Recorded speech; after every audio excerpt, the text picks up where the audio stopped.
Αν στο προηγούμενο βίντεο είδες τον εαυτό σου και δεν θέλεις να αλλάξεις, καλύτερα να αλλάξεις δουλειά.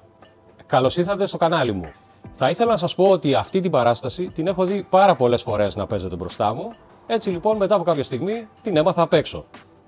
Την έμαθα απ' έξω και προσπάθησα να σας τη μεταφέρω με μια μικρή δόση υπερβολής.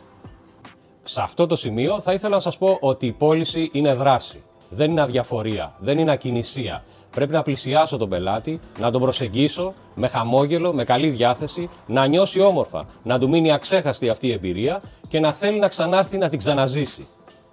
Ο κύριος στο βίντεο πάσχει από μια σοβαρή ασθένεια, την ασθένεια του πάγκου που λέω εγώ.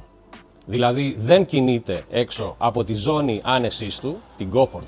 Είμαι ο Νίκος Μέλος από τη Βίτης και μην ξεχνάς, μάθε να πουλάς. Μάθε να πουλάς γιατί ο ανταγωνισμός κάθε μέρα μεγαλώνει.